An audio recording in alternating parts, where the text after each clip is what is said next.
जय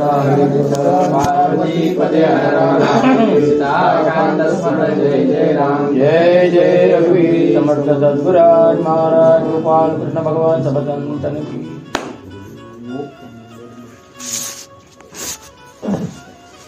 हनुमंत तेव्हा गेला निघूनी आणि पार्थे रथाशी नमस्कार केला. मग स्वर्गासी तो जाता झाला विचार कळला देवांचे राम. मंडळी, ही जागा बऱ्याच धनुर्धरांनी भूषवलेली आहे. इथं बसून बऱ्याच जणांनी शिवधनुष्य किरून युद्ध केलंय. मी तिथे छत्रीचे तारण बुतरच्या कार्य काय मारू, मला का त्यांचे एवढं ज्ञान नाही आहे. पण अध्याया ही जे काय कथा लागलेली आहे ही सगळ्यांचे पाठ आहे. त्यात आणखी काय नवीन सांगायला पाहिजे अशातला भाग नाही. पण त्याचा उद्देश हा प्रत्येकाच्या मनात उतरला पाहिजे. सुरुवातीलाच मी तुम्हाला ती गोष्ट माहिती असेल ती सांगतो. एका राजाकडे 3 मूर्ती आल्या, समान दिसणाऱ्या, सारख्या दिसणाऱ्या, अगदी सारख्या तंतोतंत. एकीची किंमत 100 रुपये, दुसरीची 1000 रुपये आणि तिसरीची 10,000 रुपये. सगळ्यांना प्रश्न पडला, असं का? सारख्याच आहेत मूर्ती, मग एवढा किमतीत फरक का? कोणालाही कळत नाही. पण प्रधान हुशार होता. त्यांनी सांगितलं, थांबा मी पारख करतो. त्याने एका मूर्तीच्या कानात कार घातली की दुसऱ्या बाजून 100 रुपये. दुसऱ्या मूर्तीच्या कानात घातली 1000 रुपये. तिसऱ्या मूर्तीच्या कानात घातली ती. आपण कुठली मूर्ती व्हायचं ते आपण ठरवायचं आहे. आपण इथून मिळालेलं ज्ञान जर आत्मसात होऊन आत उतरणार नसेल तर ह्या अध्यायांचा लिहिणाराचा उद्देश फुकट गेला. इथून काहीतरी आपण घेऊन गेलं पाहिजे, आपल्यामध्ये आत उतरलं पाहिजे. एवढ्यासाठी या कथा प्रवचन लिहून ठेवलंय. आज त्याच्यात लिहिलेलं एकने एक अक्षर आजही लागू पडते, हे त्या ग्रंथांचं महत्व आहे. तो युग कसला होता? धनुष्यबाणाने लढण्याचा. आज युग कसला आहे? अणुबॉम्बनी लढण्याचा. तरीही ते वाक्य उपयोगी पडतात. अक्षर म्हणजे त्याला क्षय नाही अशी ती अक्षर आहे. तर त्या अक्षरांची किंमत आपण आपल्या आतमध्ये बघून आपण कसे वागतोय जगाशी हे करून आपण त्याचा आचरण करायला पाहिजे. कृष्णाने दाखवून दिलं की 5 पांडव 100 कौरवांना भारी पडले. कशामुळं? सद्गुणांमुळे. पांडव सद्गुणी होते, अर्जुन दुर्योधन दुर्गुणी होते. म्हणजे सद्गुणांच्या मुळे दुर्गुणांचा नाश होतो हे त्यांनी दाखवून दिलं. ते एका सुदर्शनात तो मारू शकला असता सगळ्यांना. पण मग जगाची धारणा काय झाली असती? काय झालं की देव घेईल अवतार, काय झालं की देव घेईल अवतार. त्यांनी तेवढ्यासाठी नाही केलं. त्यांनी दाखवून दिलं की जर तुम्ही चांगले वागलात तर तुम्ही दुष्टांचा संहार करू शकता. पण आपल्या चांगल्या वागण्यावर आपली निष्ठा असायला हवी. आज तीच डोलायमान झालेली आहे निष्ठाजी. कारण आपल्या समोर चुकीचा वागणारा ऐश्वर्य भोगते ना. आपण सज्जन वागून पोट भरताना मारामार. तर कलियुगाचा महिमा आहे तो. पण म्हणून सज्जनांनी चांगलं वागणं सोडावं का? नाही. कारण त्यांच्या जीवावर पृथ्वी चालू आहे. आजही बायका पतिव्रता आहेत म्हणून ही धरणी चाललेली आहे. एक वाईट वागली म्हणून सगळ्याच बायका वाईट नाही. त्याही पतिव्रता धर्म पाळणाऱ्या आहेत. द्रौपदीपेक्षाही भारी. द्रौपदीने 5 नवऱ्यांना धरून पतिव्रता धर्म सांभाळला. आज एक नवऱ्याला धरून पतिव्रता सांभाळणं सर्वात कठीण आहे. कारण तिच्या मत्तीला कृष्ण धावत होता, हिच्या मत्तीला कोण धावते? हो, आमच्या बायकांच्या मत्तीला कोण धावणार? असाल त्या परिस्थितीशी जुळवून घेऊन नवऱ्याशी संवाद साधणं पतिव्रतेशिवाय कोणालाही शक्य नाही होणार.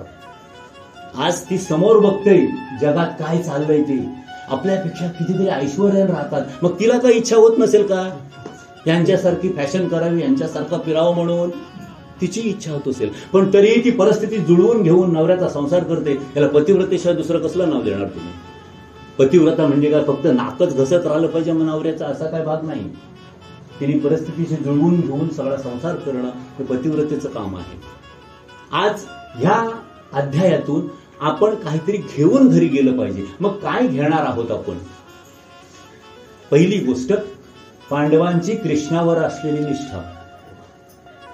ज्या कृष्णाला इतर जग शिव्या देत होतं त्याच कृष्णाला पांडव भगवान मानत होते. ही निष्ठा घेऊन जायचंय. आपण कोणावर तरी निष्ठा ठेवा, त्याच्यातला भगवान जागा होऊन आपल्या मत्तीला येईल. पण आपल्या आता निष्ठाच कलियुगात दोलायमान झाल्यात. आज आमची निष्ठा ह्याच्यावर तर दुसरी त्याच्यावर. आज निष्ठा कुठं गेली लयाला? आपल्या धर्मातली लोक आपल्याच धर्माची हानी करतायत. इतर धर्मीयांना बोला कसे तुम्ही, खून पाडतील तुमचे. आणि आमच्याच धर्माची लोक दुसरे पंथ काय काढतात आणि हिंदू धर्म. मला एक सांगा तुम्ही, मुसलमान धर्म कधीपासून स्थापन झाला? मला संवाद साधायचा तुमच्याशी, मला एकट्याला बोलता येत नाही. मोहम्मद पैगंबरापासून मुसलमान धर्म स्थापित झाला. जैन कधी झाला? महावीरांपासून झाला जैन धर्म झाला. ख्रिश्चन धर्म कधी झाला? येशू ख्रिस्तापासून झाला. सगळ्या धर्मांचे संस्थापक आहेत तेव्हापासून धर्म चालू झाला. मग यांचे अगोदरचे पूर्वज काय करत होते? कारण हिंदू धर्माला संस्थापकच नाही. हिंदू धर्म सनातन आहे, म्हणजे यांचे पूर्वज हिंदू धर्मातच होते. फक्त माझा स्वतःचा शिष्य वर्ग सादर करावा म्हणून त्याने नवीन धर्म स्थापन केला. आता नवीन नवीन धर्म उदयाला येते. मग यांचे पूर्वज काय करत होते? हिंदू धर्मातच होते. म्हणजे आमचेच लोक आमच्या धर्माची हानी करतायत आणि ती थांबावी म्हणून ही ग्रंथसंपदा करून ठेवली. ही जर नसती तर आपल्याला पूर्वीचा हिंदू धर्म कळलाच नसता. आज आपण हे छोटे छोटे ग्रंथ वाचतोय. हिंदू धर्माची संहिता एवढी मोठी आहे की एकेका माणसाला आयुष्य कमी पडेल अभ्यास करायला. एवढे हिंदू धर्मांचे ग्रंथ आहेत. एक एक वेद वाचायला एक एक पिढी पुरत नाही, पिढीला वाचता येत नाही. एवढी दुसऱ्या कुठल्याही धर्मात एवढी चांगली ग्रंथसंपदा नसताना आम्ही मात्र, कारण काय झालंय, आतमध्ये बघण्याची सवय नाही राहिली. आता आम्हाला कसा पाहिजे, तुम्ही काही पण करा नाही माझ्या इथे या, मग तो धर्म वाढतोय. आम्हाला नियम जास्त लागता कामा नये. पण तुकाराम महाराजांनी काय कोणीतरी लिहून ठेवलंय, जेने विठ्ठल मात्रा घ्यावे तेने पथ्य सांभाळावी. जर पथ्य सांभाळली तरच त्याचा गुण येईल. कुठेही गेला, जर डॉक्टरनी सांगितलेल्या औषधाची पथ्य नाही पाळली तर त्या औषधाचा गुण येईल का हो? हे असा मी बोलत बसलो तर रात्र जाईल हो. मग धर्मराज बंधू ते म्हणत, कुंते माता क्षीण बहुत, ते कारणे करत घेतला पाहिजे निश्चय. तर आता सगळे पांडव कृष्णाच्या नंतर वानप्रस्थाला म्हणजेच बद्रिकाश्रमाला जायला निघले. धर्मराजाने काय सांगितलं द्रौपदीला? द्रौपदी शोक करू नको. कृष्णानंतर आपणही तसेच जाणार आहोत. कारण या पृथ्वी तलावर नावच मृत्यूलोक. अवतारी पुरुषांना मरण आलं तर आपली काय गती आहे हे प्रत्येकाला माहिती आहे. आपण जाणार आहोत. तरीही आता त्यांना काय माहिती नव्हतं का कृष्ण गेला आपणही जाणार आहोत? तरीही ते शोक करत होते. कशावरून? या पृथ्वी तलावर आल्यावर हा जीव मायेत गुंतते. ही माया त्यांना रडवत होती. उद्धव सुद्धा कृष्णाला जेव्हा बोलला तेव्हा उद्धवला माहिती नव्हतं काय? उद्धवाला तर ब्रह्मज्ञान दिलेलं होतं त्यांनी, उद्धव गीता सांगून कृष्णाने, की सगळीकडे मी भरलेला आहे. तरीही तो रडत होता कृष्णासाठी. म्हणजे इथं आल्यावर ही पृथ्वी तलावरची माया जीवाला रडवते. प्रत्येकाला माहिती आहे आपल्याला जाणे आहे. निसर्गाचा नियम कुणालाही चुकलेला नाही. ज्याला बालपण आलं त्याला तरुणपण येणार, तरुणपण आलं त्याला म्हातारपण, आणि त्यालाही मरण ठरलेलंच. निसर्गाने कधीही नियम बदलला नाही. फक्त त्या नियमांची आम्ही कधी पर्वा केली नाही. आम्ही काय केलं, नियमाच्या विरुद्ध वागत गेलो. करायला काय पाहिजे होतं? पेराला संकरित बियाणं पाहिजे होता ना, तेव्हा गुण मिळेल ना. आम्ही लांबा पेरला हो. कापाला गेलो काय मिळाला? काहीच नाही. लांबा पुन्हा तो गळून गेला. याचाच अर्थ काय? आम्ही पहिले आमच्या आईबापांची सेवा नाही केली. आमची कोण करील? पेरलं का आम्ही? आईबापांची सेवा केली का मी? आता माझी करेल का पोऱ्या? गाववाला फोन करतील, गौतम घे बापूस गेला, तो येईल धावत. आता मी केली नाही सेवा, माझी कशी होईल? म्हणजे आपण जे पेरावं तेच उगवणार.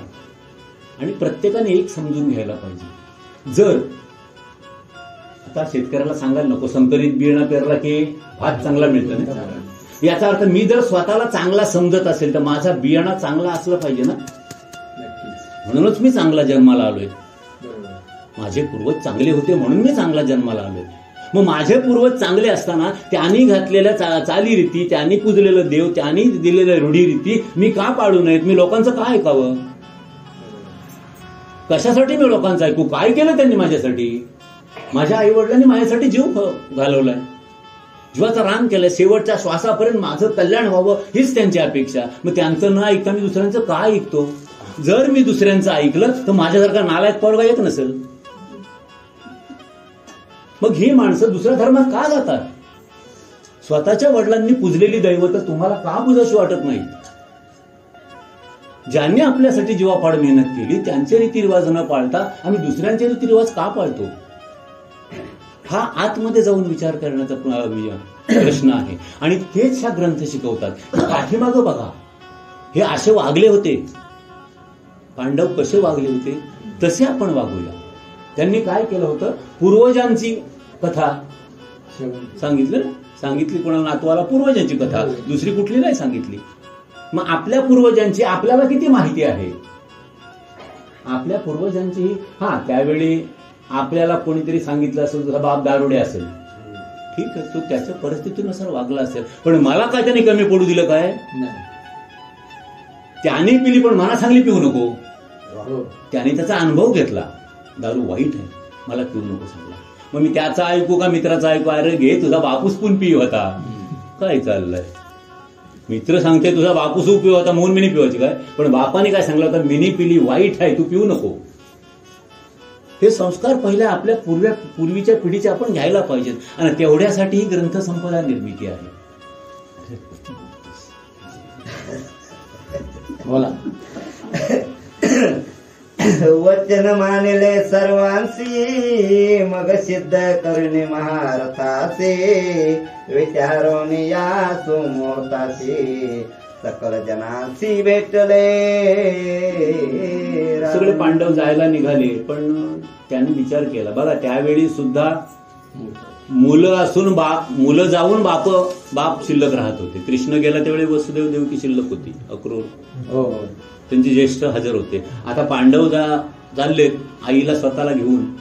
म्हणजे कुंती शिल्लक होती, कुंती कृष्णाची आत्या, वसुदेवाची मोठी बहीण, ती सुद्धा शिल्लक होती. म्हणजे मरण हे विशिष्ट काळात कोणाला नेमलेलं नाही, कोणाला कमी कोणाला जास्त, जसं ज्याचं आयुष्य दिलेलं असेल तसं त्याने जायचं आहे.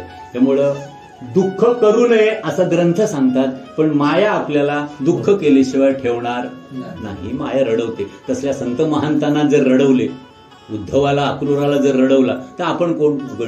आपण माया रडवते. आता त्यांनी काय केला? कुंतीला सोबत घेतली, पण कुंती वयानं जास्त झालेली असल्या कारणानं तिच्यासाठी त्यांनी रथ घेतला. कारण त्यांनी वानप्रस्थ स्वीकारला होता. म्हणजे त्यांची रथावर, कपड्यांवर, दौलतीवर कशावरही इच्छा राहिलेली नव्हती. फक्त आता आईला त्रास होऊ नये म्हणून त्यांनी तिला रथात बसवली. मग सांगितले धृतराष्ट्रासी, की आम्ही जातो तीर्थासे, तुम्ही मागे परिस्थितीची वडीलपणे सांभाळा. धृतराष्ट्र गांधारी पण शिल्लक होती आणि त्यांचा काय मनोदय होता तो पुढे येईलच समजा. मग ते धृतराष्ट्राला सांगतात की तुम्ही परीक्षितीला सांभाळा. आता परीक्षितीला सांभाळा सांगण्याची काय गरज होती का? परीक्षित लहान होता काय? युद्ध झाल्यानंतर कितीतरी वर्ष त्यांनी राज्य केला. मग युद्ध झालं आणि परीक्षित जन्माला आला. म्हणजे परीक्षित किती मोठा होता? परीक्षितीचं लग्न झालं होता, परीक्षितीला मुलं होती, एवढा मोठा राजा. पण शेवटी बापाचं काळीज असतं ते. माझा मुलगा लहान आहे त्यांना वाटत होतं. त्यांना वाटत होतं परीक्षित लहान आहे. त्यांनी धृतराष्ट्राला सांगितलं की ह्याला सांभाळा. आता त्यांना कोण सांभाळणार आहे? परीक्षित. पण ते सांगतात कोणाला? धृतराष्ट्राने गांधाऱ्याला की परीक्षितीला सांभाळा. ती जायला निघाली. मग धर्मे सांडिले सदन, तव ते दिसे दैन्यवान, मग परीक्षिती पुढे येऊन कोलाल करू लागला. ही कडी आपल्याला लावून घेता येते. काय सांगितलं त्यांनी?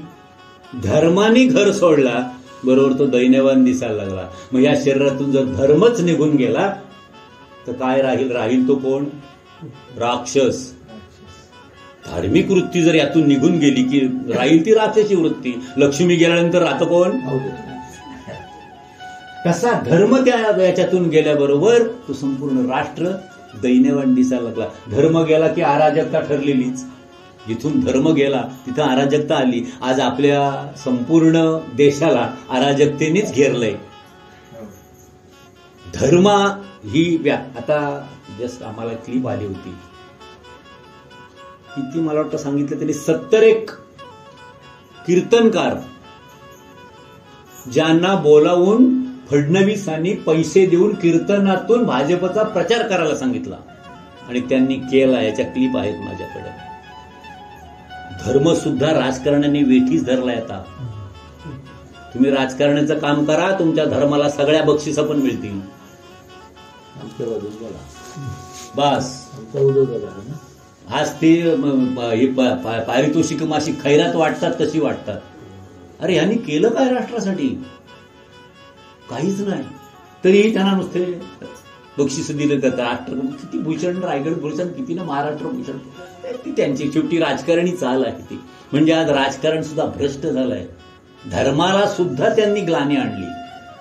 आपण धर्माच्यात राहून आता धर्म वाचवणं हे फक्त परमेश्वराच्या हातात राहिले, आपल्या हातात राहिलेलं नाही. पण तरीही आपण आपले प्रयत्न सोडता कामा नये. आपल्याला जेवढा शक्य होईल तेवढा या ग्रंथांच्या अनुषंगाने आपण धर्माकडे चालूया. म्हणे मी तुम्हा विनेता येथे काय करावे आता, धर्म म्हणे गुणवंता राज्यभार सांभाळे. परीक्षित त्याला सांगायला लागला, आता बाबा मी काय करू, कारण जोपर्यंत बाप असतं तोपर्यंत पोराला चिंता नसतं काय करावायची. कोण पावरा मागायला ते बाबा देवता नाही, मी काय सांगेल बाबाली चालला तो पैताला जाय ना. पण एकदा बाप गेला की लिपलेला पावरा मनात धरून ठेवायला लागते, मनात घ्यावायला लागते. कथा पाठीमागचा बाप गेला, कसा ते गेले बरोबर परीक्षेला प्रश्न पडला, आता मी राज्य कसा चालू. इतके दिवस कसं काका होतं, बाबा होतं, मला बघायची गरज नव्हती. म्हणून त्याला दुःख झालं. तो धर्माला विचारता आता मी काय करू. आम्ही जातो तीर्थासी तुवा चालवावे राजासे, मग म्हणे सुभद्रेशी परीक्षितेशी सांभाळे तो विचारतोय तुम्ही चाललात आता मी काय करू. मग धर्मराज म्हणजे अडवतोय असा कसा, तू आता राज्य सांभाळ. ही काय घटना घडलेलीच आहे. जरी बापाला किती वाटलं आता माझा पोऱ्या काय घर संसार करायचा नाही, तरी बाप गेल्यानंतर तो संसार करतोय. कसा का होईना, रडत खडत का होईना, पण तो करणारच संसार. तसंच ते सांगतात, तू सुभद्रेला पण सांगतात आता परिस्थितीला सांभाळ आणि त्याच्याकडून तो राज्य करून घे. कारण राजाला असं लगेच राज्य तडकाफडकी वाऱ्यावर सोडून चालत नाही. आपल्याकडे सुद्धा पंतप्रधान मागं मेले होते, पण पंडित जवाहरलाल नेहरू गेले, त्यांना जाळाच्या आत गुलझारीलाल नंदाला पंतप्रधान केले होते. पुन्हा शास्त्री गेले, त्यांना जाळाच्या आत पुन्हा गुलझारीलाल नंदाला त्या पदावर नेमले होते. म्हणजे ती जागा रिकामी राहून चालत नाही. त्याप्रमाणे काही परीक्षितेला नेमला आणि सुभद्रेला सांगितलं की तू आता याला घेऊन राज्य कारभार कर. सुभद्रा बोले वचन मी समागमे येईन, धर्म म्हणे तिथे लागून मागे वडील कोण मुळासे. द्रौपदी यांच्यासोबत चाललेली बघून सुभद्रा काय बोलते, आता मी पण तुमच्या बरोबर येईन. मग धर्मराज बोलते, अरे त्याला मार्गदर्शन करायला पाठीमागं कोणतरी पाहिजे का नको. जरी धृतराष्ट्र गांधारी आहेत तरी ती चांगला मार्गदर्शन करतील ह्याची त्यांना शाश्वती नाहीये. कारण त्यांनी आयुष्यभर पांडवांचा अहितच चिंतला होता.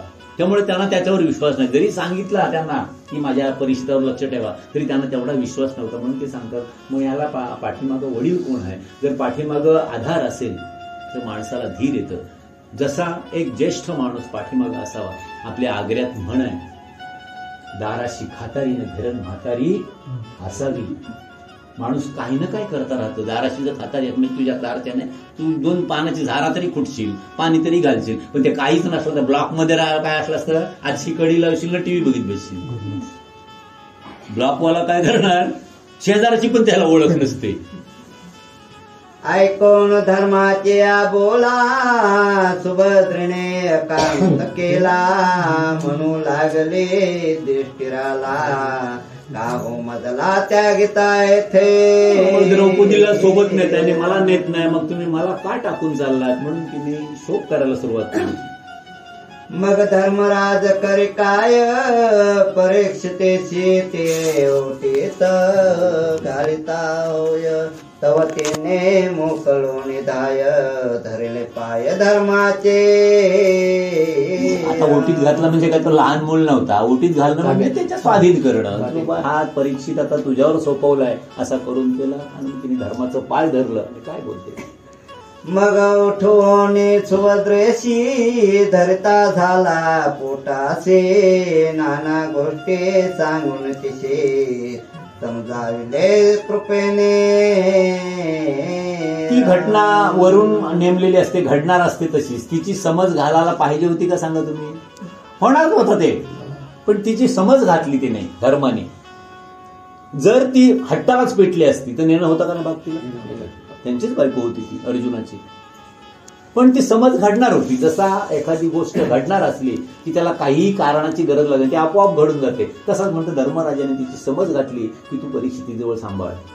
तो नारे नर पातळे समस्त धर्मतयासी असे सांगत आम्ही जातो तीर्थाटनार्थ मागे परिस्थितीस सांभाळा. म्हणतात राजा. राजा प्रजेला सांगतोय की तुम्ही राजाला सांभाळा, परिस्थितीला तुम्ही सांभाळा असा जनतेला तो सांगतोय. राजाने प्रजेला सांभाळायचं असतं का प्रजेने राजाला सांभाळायचं असतं.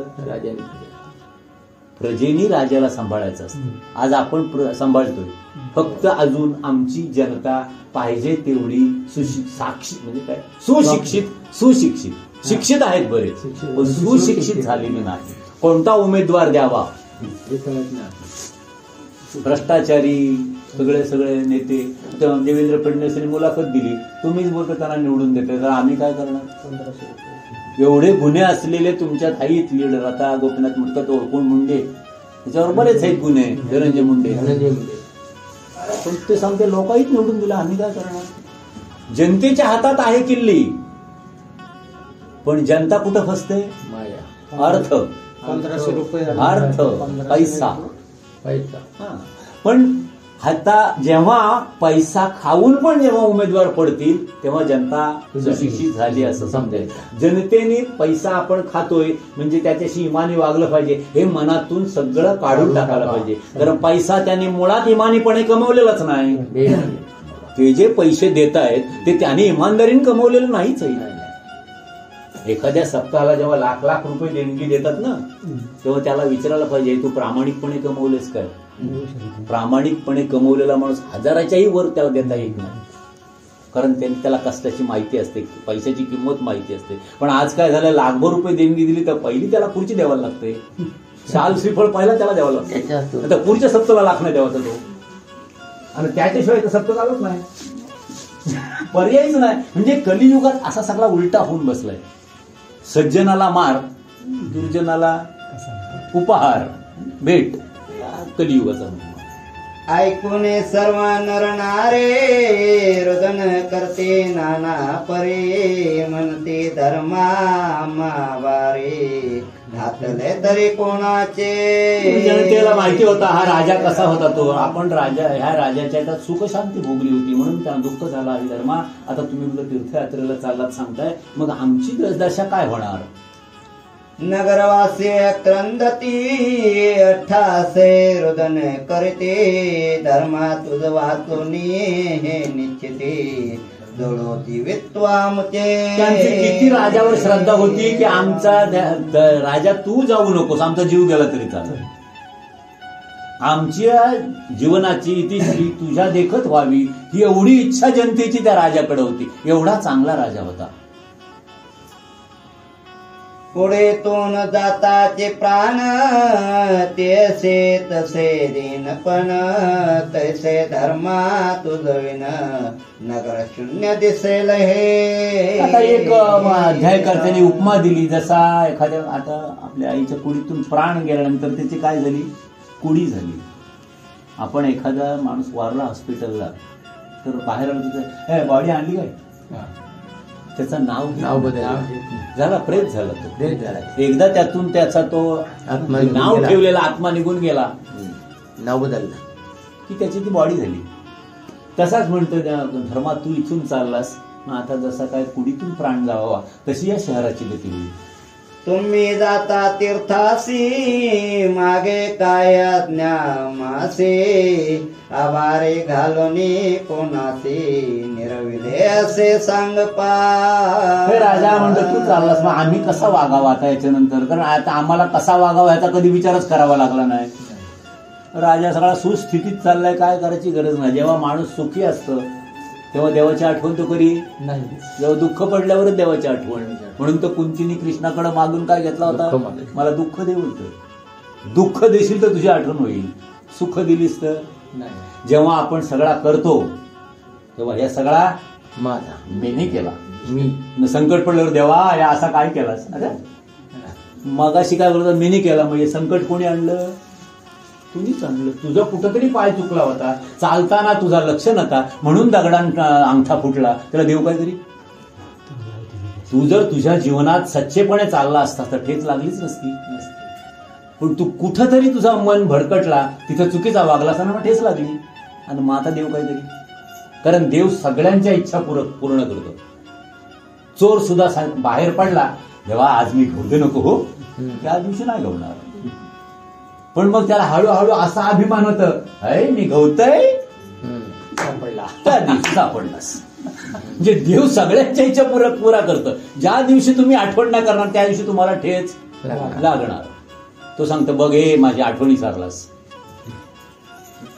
मग धर्मराज बोले काय तुम्हाशी राजा परीक्षिती होय, तो रक्षण करील निश्चय त्याची आज्ञा पाळा तुम्ही. जनता विचारते हे राजा आता आम्ही कसं वागावं. मग त्यांनी सांगितलं परीक्षिती आता आमच्या हाताखालीच तयार झालेला राजा आहे, सुसंस्कारी राजा आहे, त्यामुळे त्याची आज्ञा पाळा आणि तुम्ही राहा.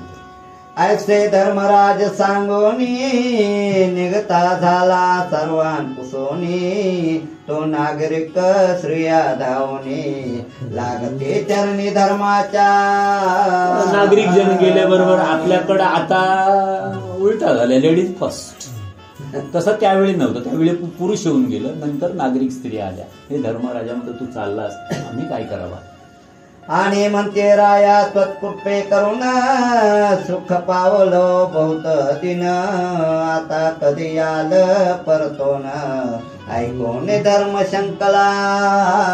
हे राजा म्हणतं तुझ्या कृपेनं या राज्यात म्हणतं आम्ही सुख समाधानात राहिलो, आता तुम्ही परत कधी याल. आपली ही सहज विचारायची पद्धत असते. चालली मग किती दिवसाची चला आहे, कधी येशील. तसंच त्याही विचारलाय धर्मराजा तुम्ही परत कधी याल. असा बोलल्याबरोबर धर्माच्या मनात शंका आली, आता मी यांना उत्तर काय देऊ. मग द्रौपदी म्हणे तयान प्रती थे आहोत तो सुभद्रा परीक्षिते, तुम्ही स्वस्त असा पुढे चित्ते काही खंत करू नका. त्याला म्हणतात पतिव्रतेचं लक्षण. तिला माहिती होता आता धर्मराजाला उत्तर काय देता यावाचं नाही. खरा बोलतोय तर लोक जाऊ द्यावाचं नाही, आणि खोटा तो बोलणार नाही. आता दोन्ही कैचीच सापडलाय धर्म. त्याचा शब्द संपाच्या तिने उचलला. तुम्हाला इथं सुभद्रा आणि परिस्थिती आहे, काही चिंता करू नका. नाही तर धर्मराजाला आता खोटा बोलायला लागला असता. आम्ही तीर्थाला चाललो कधी येशील, त्याला ही सांगता यावाची नाही, तिथी सांगता आली असती. सांगतोय तर त्याला यायला लागला असता. हा म्हणून त्याला आता दोन्ही बाजून तो कैचीत सापडला होता. पण सोडवण कोणी केली, द्रौपदीने. पतिव्रता होती, तिच्या आता यो सापड लागला नवरा, ती लगेच उचलला. सुभद्रा आणि परीक्षिती आहेत, तुम्ही कशाला चिंता करताय.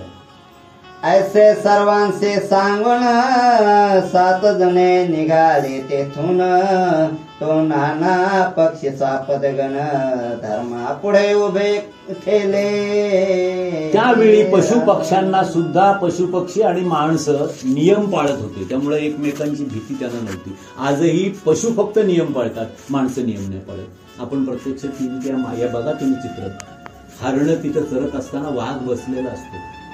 सगळी हरणं मारत नाही सुटत, तो त्याला भूक लागली तरच शिकार करतो, बाकी हरणं चरत असतात. माणूस मात्र तसा नाही, स्वतःचा भरला तरी तो दुसऱ्याला मारत सुटतो, तर त्यांनी सगळे नियम पायदळी तोडवले. तर त्यावेळी तसं नव्हता. त्यावेळी सगळे एकमेकांना वागत होते. हिंस्र स्वापद सुद्धा गावात येत होती, पण त्यांना जेव्हा भूक लागेल तेव्हा ती शिकार करत असतील की नाही. वाघाने काय गवत खाला होता काय, त्यावेळी सांगतो वाघ बोलतो गप बसलो, मग काय गवत खाय होतं काय. वाघ त्यांचा भक्ष्य खातच असणार ना, पण भूक लागली तरच. पण त्यांनी सांगितलं आता आमची गती काय, पुढं माणसं आमच्याशी कशी वागतील असे ते पशु धर्मराजाला विचारतात. पुढे होऊन पक्षी बोलती म्लान वदने करुणा भाकिती तुम्ही निघालात यात्रे प्रती आमची गती काय आता. पक्षी विचारतात धर्मराजाला तुम्ही चाललात तिकडे आता, कारण इतके दिवस विनाकारण माणूस आमची हत्या करत नव्हता, आता कसं वागतील असं ते धर्मराजाला विचारतात. मग धर्म तयासे बोलला तुम्ही व्यापार करा पुला परी कोणीही मनुष्याला तापू नका सर्वथा. काय पक्षांना सांगितलं त्याने, तुम्ही तुमचा व्यापार करा पण मनुष्याच्या नादी लागू नका, तुम्हाला जीवानं मारल्याशिवाय ठेवणार नाही.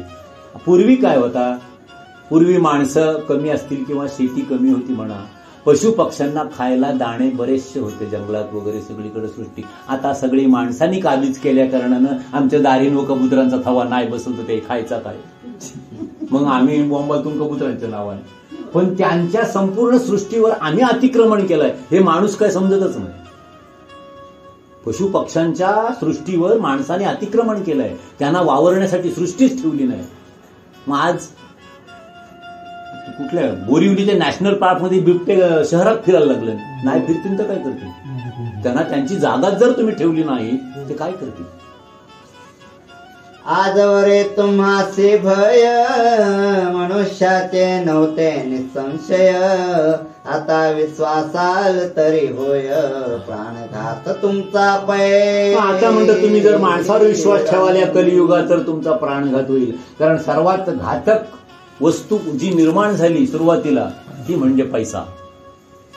पैसा निर्माण झाला आणि माणसाची बुद्धी वाकडी होत चालली, करतो संचय करायला लागला. पूर्वी असा नव्हता, नायकर देवाचा मनमन भात देवाचा ना वर्षभर केस कापायचं, भात देवाचा मिरच्या घ्यावायच्या, भात देवाचा कोल्ही करशी, पैसा नव्हता मध्ये, त्यामुळे हे व्यापार बरोबर चालू होता. आता पैसा आल्यावर साठवणूक चालू झाली आणि तिथंच वाकड्या वाटा दिसायला लागल्या.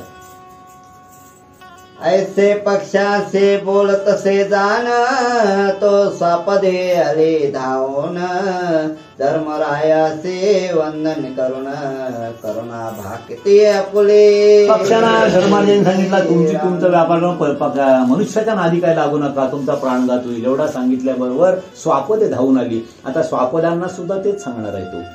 आज तुम्ही सांगा, विचार करा, स्वापद जंगलात वावरत होती का नाही व्यवस्थितपणे, मग त्यांना मारून कातडं अंथरून शिंगा याच्यावर लावून पवाडा याच्यावर लावून काय आपल्याला मिळणार का. तुला बसायला वस्त्र नव्हता, तो वाघाचाच कातडा कशाला पाहिजे. माणूस स्वतःच्या पलीकडे दुसऱ्याचा विचार करायचा सोडून दिला. बऱ्याच मागच्या शिकाऱ्या इंग्रजाई वगैरे रानगेड्याची याची मुंडकी टांगली होती, कशाला मारले त्यांना, तुमचा फायदा काय त्या. म्हणजे निसर्गाचा चक्र बिघडवून टाकला. तसंच त्या धर्मराजांनी सांगितलं, आता जर तुम्ही माणसांच्या नादी लागाल तर माणूस विचार नाही करणार, माणूस स्वतःच्या पलीकडे विचार करायला लागला, स्वच्या पलीकडं. बाबा आपण स्वतः या समाजात जगतोय, आपलं काहीतरी कर्तव्य आहे नाही, फक्त मलाच श्रेष्ठ बोला, मलाच सगळं मिळालं पाहिजे, बाकीच्यांचा तो विचार करत नाही. एवढ्यासाठी त्यांनी पशूंची हत्या केली, त्यातूनही द्रव्य कमवायला सुरुवात केली, पक्ष्यांची हत्या केली, त्यातूनही द्रव्य कमवायला लागली. आज हजारो मैल उडून ते कुठले पक्षी येतात ठाण्याच्या खाडी, त्यांचीही शिकार करायला लागलेलो. अमेरिकेतून उडत येतात इथं सोपानाने पृथ्वीला पूर्ण प्रदक्षिणा घालतात. ते एवढ्या लांब उडून येतात विशेष पांढऱ्या जागेवर, तर त्यांचीही शिकार करायची सुरुवात केली माणसाने. काय तुला कमी आहे, 2 पक्षी नाही मारलंस तर बिघडल काय. पण नुसत्या हौशे खातर संपूर्ण सृष्टीचा विनाश चालवलाय माणसाने. तव धर्म सांगे तयासे तुम्ही सुखी वर्तावे वनासे परिवस्ती कारणे ग्रामसे सर्वथा येऊ नये. स्वापदांना सांगतो तुम्ही जंगलातली स्वापदा, तुम्ही जंगलातच वावरा, गावात काही येऊ नका. पण आम्ही जंगलच ठेवला नाही, मग ते गावात नाही मग कुठं जातील. पूर्वी अरण्या माझे संचारोनी गावात येत संगोठणी तैसे कराल तरी प्राणहानी होईल दाना तुमची. धर्मराज सांगते माझ्या राज्यात तुम्ही वनात फिरून गावात येत होतात ठीक होतं, आता तुम्ही जर गावात याल तर तुमच्या प्राणाला हानी होईल, तुम्हाला नाश होईल, तुमचा नाश होईल, त्यामुळे एवढं करू नका, तुम्ही जंगलातच वावरा. मग ते निघाले बैसून रथी, पक्षी सापदे रुदन करते, म्हणते आमुचे विश्रांती मोडली आजपासून. त्यांना राजाचा आश्रय होता, राजाश्रय हा सर्वात मोठा आश्रय, राजाचा आश्रय होता म्हणजे त्यांना विश्रांतीचा ठिकाण होता. ती गेल्याबरोबर पशु पक्षीही रुदन करतायत की आमच्या तर विश्रांतीचा ठिकाण गेला. पंडपुत्र मागे जात, धडधडा रथ चालवित, जैसे समुद्रे जहाजे चालत, तैसे रथ शोभती. आता मगाशी त्याने सांगितलं कुंतीसाठी एक रथ घेतलं पाहिजे ना, आता अनेक रथांचा उल्लेख आहे, म्हणजे प्रत्येक जण प्रत्येकाच्या रथात चालला होता असा अर्थ करायला हरकत नाही. जशी समुद्रात जहाज चालतात तसं म्हणते ते रथ चालले होते. मार्ग क्रमेला बहुत दिवस, तो अंतपुरला कुंतीस, प्राण झाला कासावीस, जीव गेला निघोनी. कुंती अतिशय जर्जर म्हातारी झालेली होती, तिचं आयुष्य संपत आला होता आणि अशा स्थितीत बाबा एवढा संपत आला म्हणून आईला टाकून गेले होते, आईला सोबत घेतली होती त्याची. तैसे साहेदने क्रंदती, वक्षस्थळे तडतडा बळविते, करुणास्वरे विलाप करते, नाही मिती शोकाते. किती वृद्ध झाली होती. कृष्ण तिच्या भावाचा मुलगा, तोच 25 वर्ष जास्त जगला होता, म्हणजे 125 वर्ष, म्हणजे इथं आयुष्य किती असेल, एवढी म्हातारी होती तरीही शेवटी आई होती. त्यांना शोक झाला, सगळे रडतायत आणि धर्मराज काय बोलते पुढे. धर्मराज तेव्हा असे बोलत, आज माझे आटले तीर्थ, जन्म सुफल जावचे निश्चित, येते गेले तीर्थ सुकोनी. धर्मराज काय बोलते, माझी आई गेली म्हणजे माझा तीर्थ आटला. सर्वात श्रेष्ठ तीर्थ आई वडील, यांच्या व्यतिरिक्त देवही मोठा नाही, हे आम्ही सगळ्यांना सांगतो पण आम्हालाच ते पटत नाही. पुंडलिक आईबापांची सेवा करत होता ना, वैकुंठ ठेवून आला तो दर्शन देवाला. काय सांगलं त्यांनी, अरे दर्शन देवाला मी आलो, जा तो तर नाही म्हणा, तुझी गरज नाही, माझी पहिली सेवा पुरी होऊ दे. मग तर मी काय करू, या इथं उभा राहा, इथं उभा राहा. पंडुरंगराला उभा, तू येईस तर मी उभा राहते. पुंडलिकाच्या डोक्यात प्रकाश पडला, काय बोलला देव, तू येईस तर मी इथं उभा राहतोय. मागच्या दारांशी गेला ना, स्वतःला नदीतच समर्पण करून टाकला, म्हणून पुंडलिकाचं देऊळ नदीत, तिथं स्वतःला समर्पित केला. अजूनही विठ्ठल वाट बघतोय, येईल पुंडलिक, पुंडलिक तर गेला निघून. म्हणजे ही आई वडिलांची महती आहे. प्रत्यक्ष परमेश्वर उतरते, कारण परमेश्वराने आईच्या पोटात आपल्याला स्थापित केला, ही त्याची कृपा. पण एकदा आईच्या पोटातून बाहेर आल्यावर शेवटच्या श्वासापर्यंत ज्यांनी आपली पालन पोषण केली ती कोण, आई वडील. शेवटच्या श्वासापर्यंत माझ्या मुलाचं भलं व्हावं एवढाच त्यांनी ध्यास दिला. याच्यापेक्षा मोठी दैवत या जगात असू शकत नाही. मी माझ्या वडिलांना गुरु मानलंय तर ते आमच्या पद्मनाभ शिष्यांना पटत नाही, पटो नाही पटो त्याशी मला काही देणं घेणं नाही. मी माझ्या वडिलांना गुरु मानलंय, कारण भावार्थ रामायणात एकनाथ स्वामींनी लिहून ठेवलंय, कुळी असता सज्ञान गुरु, इतर विचारे तो पापाचारू. स्वतःच्या कुळात जर सज्ञान गुरु असेल तर दुसरीकडे तुम्हाला धावाची गरज नाही. मग आमच्या धर्मात एवढे चांगले ग्रंथ असताना आम्ही दुसऱ्यांच्या नादी का लागतोय, यांचा अभ्यास कधी करणार आम्ही. पण ते काय आम्हाला दिसत नाही. राग जाईल अशी बोलली. आहा विधात्या काय केले, कोणते सारखे निदान गेले, आज आमुचे उन्मळले, कल्पतरूचे झाड पै. काय म्हणते धर्मराज, हा आई म्हणजे आमचा कल्पतरूचा झाड होता. आईजवळ अपेक्षा कराव्या आणि मुलाच्या पुऱ्या झाला नाही असे कधीच होणार नाही. स्वतः ती उपाशी राहील पण पोराला, कारण आमचा अनुभव आम्ही सांगतो, आम्ही 6वी-7वीला असो अशी आमच्या घरात परिस्थिती आली होती की खरोखरच विपन्न अवस्था आमची आली होती. आणि सण आला कसला, हा आता येऊन गेला, मग आईचा सण पूर्वी करीत असत, आता आला नाही त्याला जास्त महत्व, चंद्रदर्शन करून. आई आता घरात काय ना तर आई काय करी, बाबाला व्हायचं काय गं होतं आज काय ना, पोरांना हुंड करायला पाहिजे, लोकांकडे हुंड होती, पोरांना हुंड नको करायला, मग काय करतात, काय करायचा काय, घरात तर पैसा नाही. शंकर ठाकूर म्हणजे आमचं दारू विकणार त्याच्याकडे गेलं, त्याच्याकडे पैसे उसणं आणलं, म्हणजे घरात नसताना त्यांनी जीवाचा आटापिटा केला. त्यासाठी तर पोरं माझी लोकांच्या पोरांकडे बघतील, लोकांचे पोरं हुंड खातात, माझ्या पोरांना दिला त्यांना. एवढा ज्या आई वडिलांनी आमच्यासाठी केलाय ती नाही दैवत मानाची, तर आम्ही मानाची कुठली हो दैवत. आज माझी मोडली छाया, निराधारे पडलो वाया, आता आम्ही देवराया निराधार झालो की. ज्या धर्मराजाच्या नावानं अख्खा जग वाखाणणी करत होतं की धर्मराजासारखा राजा नाही, आणि तो सांगते आई मेली ते बोलतो आमचा कल्पतरूच उन्मळून पडला, आम्ही बोलतो निराधार झालो, तर काय करावा. आता सोया शोकाते सत्कतेशे लाविले कुंटीते, सारुने सर्व क्रिया तेथे 12 दिवस राहिले. मला वाटतं ह्या अध्यायाच्या पासून आपल्याकडे 12 दिवसाची प्रथा पडली असावी. तिथं ते जंगलात होते तरी 12 दिवस एका जागी राहून त्यांनी शोक केला, म्हणजे आईचा सगळा सद्गतीस लावला. आणि आता आम्हाला थांबायला वेळ नाही.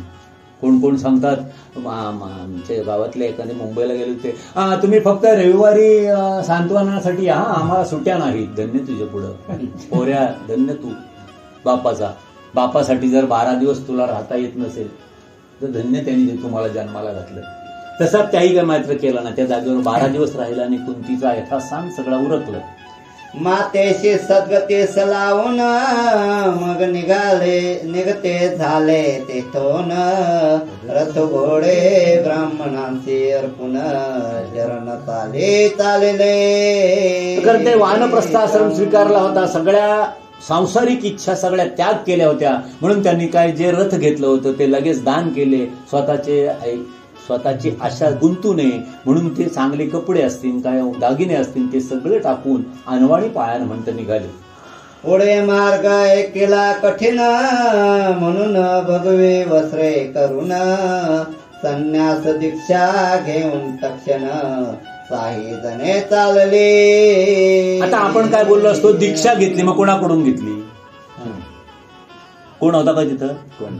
पण जर आपल्या मनाने ठरवलं की हे करायचं आणि तसा जर वागला तर त्यांनी त्या मनाची दीक्षा घेतली असं समजायला हरकत. तिथं कोण दीक्षा द्यायला कोण गुरु होता, ब्राह्मण होता. आम्हाला आज सगळ्याला ब्राह्मण लागते, कशासाठी लागते. आमचा गणपती पूजाला ब्राह्मणाची गरज काय. गणपती माझ्या घरात मांडलाय ना, मी मांडलाय ना, मी पूजणार, काय ब्राह्मणाची काम आहे. हा ब्राह्मणांनी स्तोम माजवून ठेवलाय, आमच्याशिवाय का चालणार नाही. का चालणार नाही, तुमच्याशिवाय आमचं सगळं चालू शकते. हे आज आपल्या समाजाने स्वीकारलं पाहिजे. काय झालंय, आपण त्यांना जोडून ठेवलं, पण ते आता आपल्या डोक्यावर बसायला लागले. पूजेला ब्राह्मण लागते. आपल्या पूजा किती तास करतो, 2 तास, 5 काय 10,000, काय चाललंय काय. सामान्य माणसाकडून एवढे पैसे तुम्ही घेताय, मग आमच्या स्त्रियांची आम्हीच पूजा केली तर बिघडला कुठं. नाही, तो काय सांगतो, तो बोलतो वैष्णवी नमा, कृष्णाय नमा, वासुदेवाय नमा. आम्ही काय करतो, तिकडे कोण, अरे तू देवाचं नाव घे तोंडांशी, तो ब्राह्मणाच्याच पदरी चाललाय सगळा, तोच देवाचं नाव घेतोय. बरं ते आणलास, या दिला कोणी, आपण. ज्याचा त्याला. तुळशीला पानं आम्ही उगवली त्यानेच उगवली, फक्त आम्ही हाणली न वाहली, तर ते आणखून आपण देवाचं नाव घेत नाही. तो ब्राह्मण बोलतोय, तो सांगतो बघा हरिद्राम समर्पयामी, कुंकुम समर्पयामी. अरे हरिद्रा कुंकू आम्हाला कळतंय, त्याच्या बरोबर कंचा देवाचं नाव घ्यावं तर बोल, गणपती बाप्पा मोरया बोल, किंवा शनिदेवय, ज्याला वाहतच त्याचं नाव घ्यायला सांग. तो नाही, हा करा सुरुवात, हरिद्राम समर्पयामी, कुंकुम समर्पयामी, दीपार्घ्यम समर्पयामी. देवाचं नाव कुठं आहे, चल. म्हणजे आपला आता ही वृत्ती बदलायला पाहिजे समाजाने. ब्राह्मणांना एवढा स्तोम माजवता कामा नये, त्यांना आपण जोडून ठेवले. आता साधा तुम्हाला सांगितलंय तर राग येईल काय, नाही, आपण आपल्या धर्माशी 12 बलुतेदार जोडून ठेवले, पण ते आज आपल्या डोक्यावर पाय द्यायला तयार आहेत का नाही. 12 बलुतेदार आपण जोडून ठेवले. काय हो, केस नाही काढली तर काय होईल? मग आम्ही नागाला आमच्याशी जोडून ठेवला. आज तो शिरजोड झालाय, नुसता महो बसला तरी 500 रुपये मागते. हल्लीची पोरं दारीव करीत नाही तरी 500 रुपये नेते. काय चाललंय? अहो इथं 500 रुपये कमवायला मला 3 दिवस दारी भरावं लागतात, तर 500 रुपये मला मिळतात. आणि तो नाही नुसता पाणी लावतोय, निघून जात, दे 500 रुपये. 10 मिनिटं. म्हणजे म्हणजे आम्ही जोडून ठेवलं धर्माशी. मवा केल्यावर नवरा बसाचा काय काम आहे? नाही केलं तर का बसत नाही? जे तसे सांगतात त्यांना का पोरा होईत? हा उच्चार आपले इंदुरीकर महाराजाचा त्यांना होता ना. म्हणजे फॉर एक्झाम्पल आम्ही ज्यांना हे ठेवलं ते आता आमच्या डोक्यावर पाय द्यायला लागले. या परे होऊन विरक्त वने उपवने उल्लंघित तो कलिरायाचे विचार चित्त की भेट द्यावी धर्मासी. कलियुगाशी प्रारंभ होणार होता. कली हा सुद्धा कृष्णाचं म्हणजे देवाचंच रूप, देवानेच घेतलेले अवतार. तर तो विचार करतोय आता या धर्मराजाची लय अख्खा जग वाखाणणी करते, तर त्याची जराशी परीक्षा घ्यावी. खरोखरच धर्म आहे का काय आहे? कारण माझा वारा लागल्यावर याचा चित्त बदलतंय का, ह्याची परीक्षा तर घ्यायलाच पाहिजे. वर्षभर अभ्यास केला, पोराची परीक्षा घेतली त्याला पास कसा करणार? कुंडली विठ्ठल पार्वती पते हर हर महादेव. सीताकांत स्मरण जय जय राम. श्री गोपाळ कृष्ण भगवान की जय. श्रीमद सद्गुरु पद्मनाभाचार्य स्वामी महाराज की जय. गुरुदेव दत्त सर्वदा योग तुझा ढावा, कारणी देह माझा.